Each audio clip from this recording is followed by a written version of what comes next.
It was a chilly fall evening when Anna Carter, a young investigative journalist, was assigned the case that would change her life forever. A quiet town in Ohio, known more for its friendly locals and picturesque views, had suddenly become the epicenter of an unsolved mystery. The disappearance of Clara Hayes, a 23-year-old university student, had rocked the community. Anna had received a tip-off about the case from an anonymous source. Clara was last seen leaving a bar late at night, but she never made it home. The police were stumped, and the case was quickly growing cold. What made this case so unusual, however, were the whispers of strange occurrences in Clara's life leading up to her disappearance. Rumors swirled about a hidden relationship, secret meetings, and an old family feud that had remained buried for decades. Anna arrived in the small town with only the vaguest of information. She was determined to uncover the truth, but as she stepped into the town, she realized that uncovering secrets in this town wouldn't be as easy as she thought. The more she dug into Clara's past, the more complicated the story became. Everyone she spoke to seemed to know something, but no one was willing to talk. Her first stop was Clara's university. The campus was quiet, with the fall semester winding down and students lost in their exams. Anna approached Clara's professor, Dr. Eleanor Williams, an older woman with sharp eyes and an air of authority. Dr. Williams was the only one who seemed willing to engage in conversation, though even she treaded carefully around the subject. "I don't know much about Clara's private life," Dr. Williams said, her voice low. "She was an excellent student, very bright, but she seemed distracted lately, more than usual. She spent hours in the library, scribbling away in her notebooks as if something was haunting her thoughts. We all assumed it was stress from the upcoming exams." Anna pressed on, asking about any possible personal troubles that Clara may have been hiding. Dr. Williams hesitated, her fingers tapping the edge of her desk as she looked away for a moment. "There were rumors, yes, but they're just that. Rumors. You can't always trust what you hear in a small town." As Anna left the office, she couldn't shake the feeling that Dr. Williams knew more than she was letting on. Clara's life seemed to be filled with contradictions. An outwardly perfect student with hidden turmoil beneath the surface. Anna had to dig deeper, but where would she find the answers? The closer she got, the more she felt as though the town itself was trying to hold her back, almost as if the secrets that lay buried were too dangerous to uncover. Anna's next stop was the local bar, where Clara had been last seen. The bar, named the Rusty Nail, was a dimly lit establishment that smelled of stale beer and fried food. A handful of patrons sat hunched over their drinks, the soft murmur of conversation mixing with the clinking of glasses. Anna approached the bar, where a burly man in his mid-40s, wearing a faded leather jacket, polished a glass. "Can I help you?" the bartender asked, his eyes flickering briefly with suspicion as he sized her up. "I'm looking into the disappearance of Clara Hayes," Anna said, her tone casual but firm. "I've heard she was here the night she went missing." The bartender stiffened, his face going blank for a moment before he wiped down the counter again. "Never seen her," he muttered. Anna wasn't fooled. She could tell he was lying. "I've talked to several people who said she was here. What's your name?" The bartender hesitated, his eyes narrowing as he tried to read her expression. "It's Mike, and like I said, I don't know anything about it." Anna wasn't ready to give up. "Was anyone with her? Maybe a friend? A man?" Mike hesitated again, but this time his eyes darted toward a dark corner of the bar where an old man sat, his face shadowed by the brim of his hat. Anna followed his gaze, and without waiting for another word, she walked over to the corner. The old man didn't look up as she approached, his eyes hidden beneath his hat. He was nursing a glass of whiskey, his hands shaking slightly as he took a sip. The wrinkles on his face told a story of years spent in the harshness of life, and his worn coat indicated a man who had seen better days.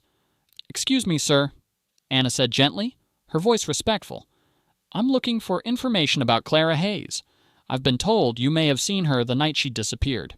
The old man's head snapped up, his eyes meeting hers for the first time.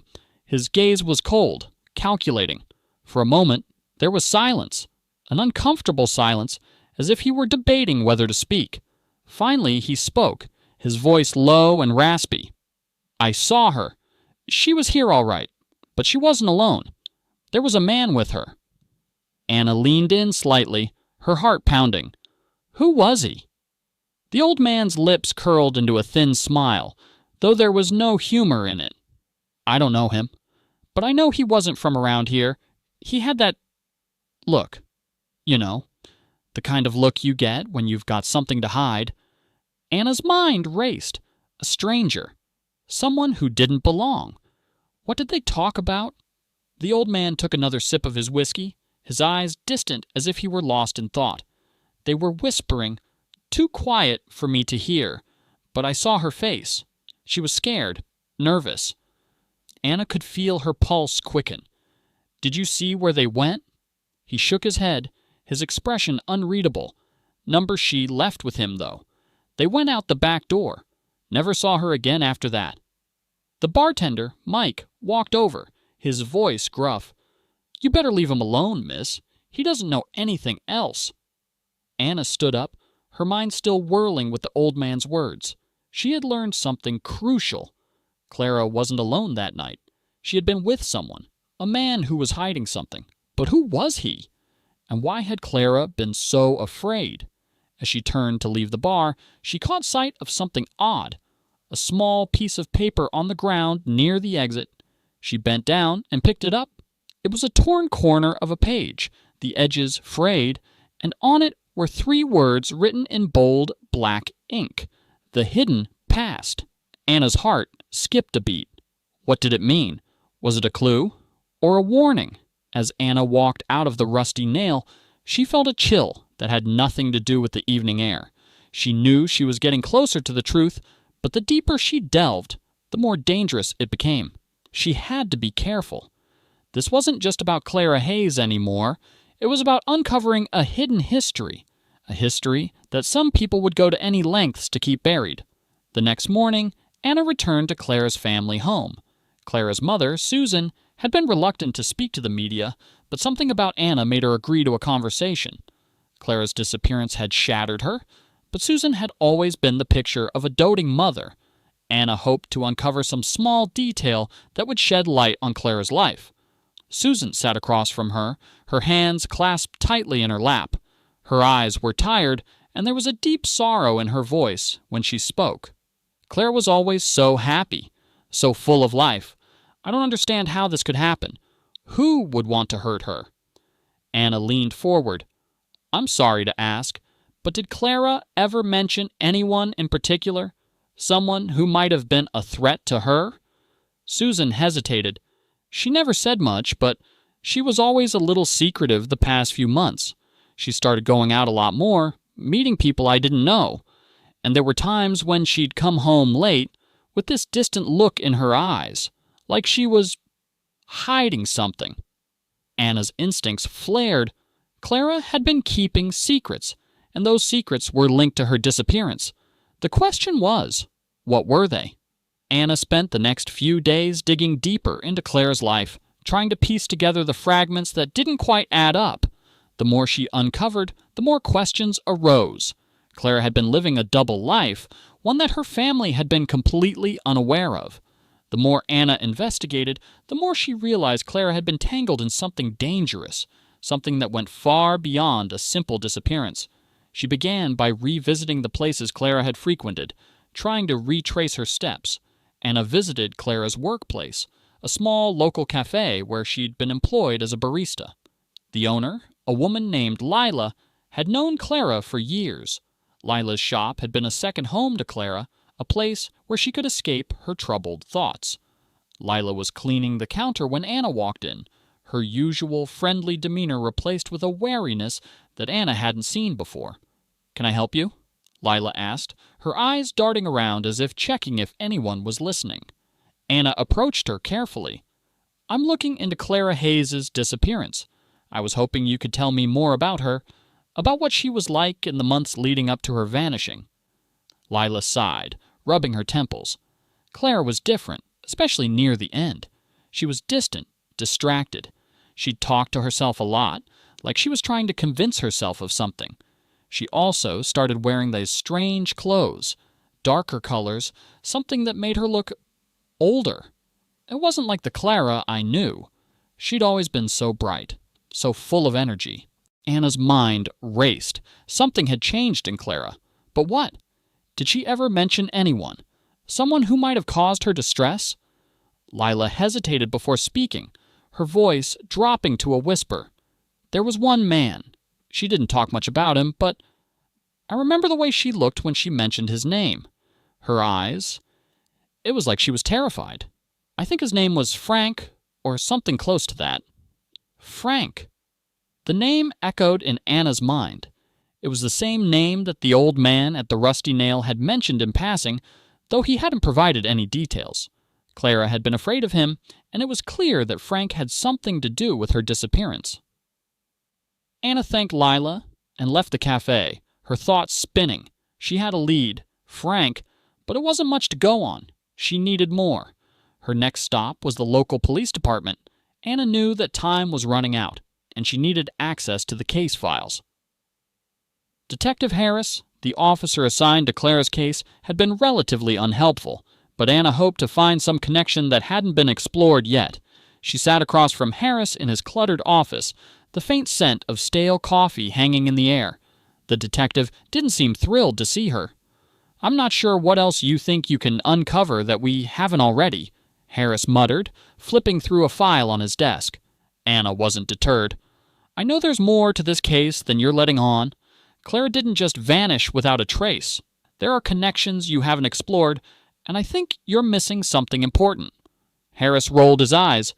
"You think you know better than us? You're not even a professional investigator." Anna held her ground, her voice steady. "Clara's life wasn't what it seemed. She was hiding something, and I think you're overlooking it. You have her phone records, right?"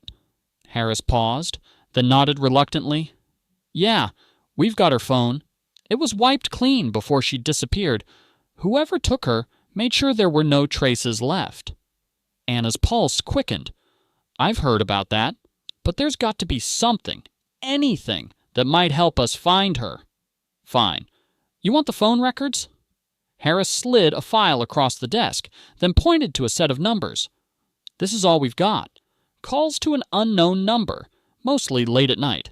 The number's untraceable." Anna scanned the records, her eyes narrowing when she saw the pattern. Clara had been in contact with this unknown number regularly, often at odd hours. Whoever this person was, they were important, and they were connected to her disappearance. She grabbed her things and left the police station, her mind racing. The unknown number could be her key to uncovering the truth. She knew what she had to do next. Anna spent the next few hours contacting a local hacker, a man named Leo, who had a reputation for finding things that people wanted to stay hidden. He was expensive, but Anna was determined. After a brief conversation, Leo agreed to help, warning her that it might take some time to crack the code. As the night stretched on, Anna sat in her apartment, waiting. She could feel the weight of the case pressing down on her. She was getting closer, but the closer she got, the more dangerous it became. She had seen the signs. Clara had been involved in something deep, something dark. And Anna had no idea how far the web of lies and deceit went. A few hours later, Leo sent her a message. "I found it." Anna opened the file he'd sent, her heart racing. It was a set of GPS coordinates, along with a message. "The old mill on Oak Ridge Road. Go there." The old mill was a place that Anna had heard about, but never visited. It was on the outskirts of town, abandoned for years. The town's residents whispered about it, claiming it was haunted or cursed, but Anna wasn't superstitious. If Leo said this was the place, it was her next step. As she drove down the dark road, the eerie sight of the mill came into view. Its rusted gears and broken windows cast long shadows in the moonlight. The air was thick with the smell of decay, and Anna's nerves were on edge. She parked her car a few hundred feet away, grabbed her flashlight, and began to walk toward the building. The wind howled, and she could hear the sound of creaking metal as she approached the entrance. There were no lights, no signs of life, just the cold emptiness of the place. When she reached the door, she hesitated. This was it. The moment that could finally reveal the truth. She pushed the door open with a creak, her flashlight cutting through the darkness. Anna stepped cautiously into the old mill, the flashlight beam slicing through the thick darkness. The musty air clung to her skin, and every creak of the wooden floorboards underfoot seemed to echo in the silence. The smell of rust and rotting wood filled her nostrils as she made her way deeper into the mill, her heart pounding in her chest. She could feel it now, the weight of what she was about to uncover. This wasn't just about Clara anymore. This was bigger than she had ever imagined. Whoever had been involved in Clara's disappearance had been careful. But Anna wasn't going to stop now. She was too close. The flashlight flickered as she reached the far end of the mill, where she noticed a small door at the back, hidden behind a stack of old crates. Her instincts told her that this was where she would find the answers. She approached the door slowly, her breath coming in shallow gasps. When she reached for the doorknob, she froze. A voice, low and gravelly, rang out from the shadows. "You're getting too close." Anna whipped around, the beam of her flashlight landing on a figure standing in the doorway she had just entered. It was a man. He wore a hood, his face mostly obscured by the shadows. But Anna could feel the danger in the air.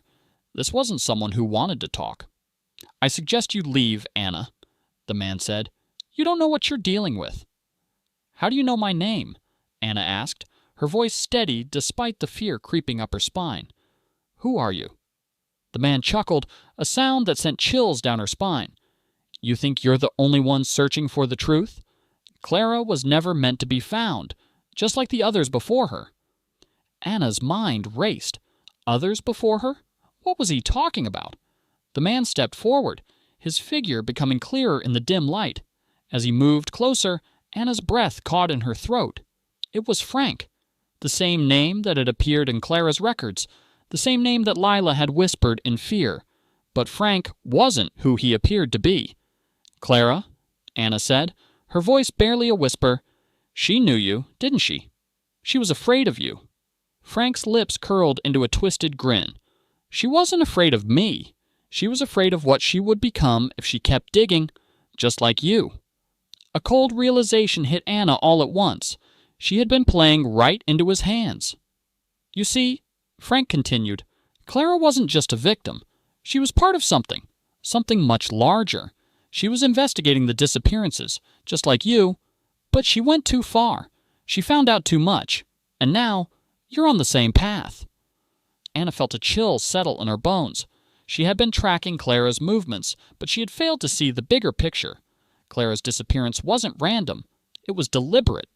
Before she could respond, Frank took a step forward, raising a hand to silence her. "You don't get it, do you?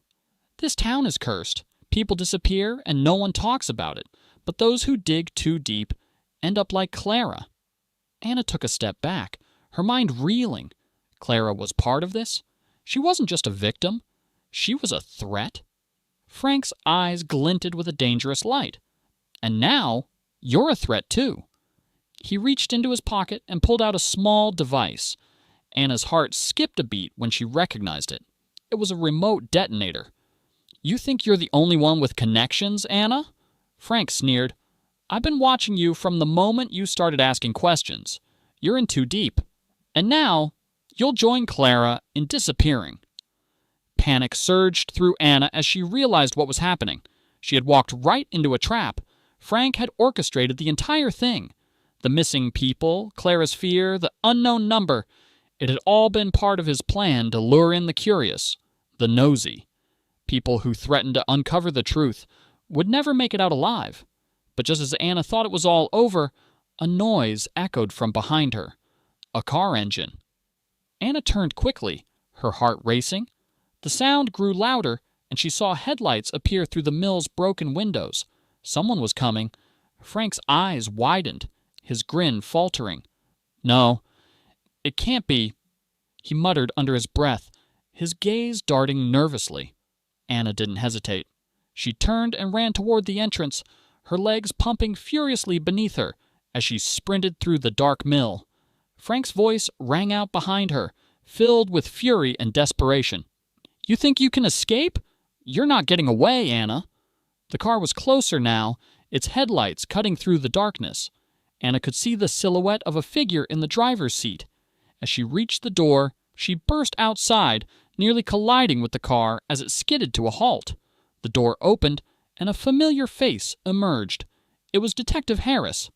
"Get in," Harris said urgently, his voice tight with tension. "We've got to get out of here." Anna didn't hesitate. She jumped into the passenger seat, slamming the door shut as Harris floored the gas pedal.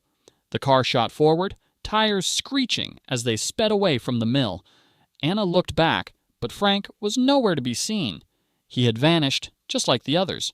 As they drove away, Anna tried to catch her breath, her heart still pounding in her chest. She turned to Harris, her voice trembling. "What happened? How did you find me?" Harris glanced at her, his expression unreadable. "I was keeping an eye on you, Anna. I couldn't let you go after Frank alone. The truth about this town, about Clara, it's more dangerous than you know." Anna felt a chill run down her spine. "What do you mean?" Harris hesitated, then spoke in a low voice. "Clara wasn't the first to disappear, and she won't be the last. There's a network of people who are hiding something here, something they'll do anything to protect. And now that you've found out..." Anna felt the weight of his words sink in. She hadn't just uncovered the truth about Clara's disappearance. She had uncovered a hidden world of secrets, one that reached into every corner of the town. And now, she was part of it. "Now," Harris continued, "you're in this too. Welcome to the family, Anna." The final twist leaves Anna in a situation where the truth is much darker and more far-reaching than she had ever imagined.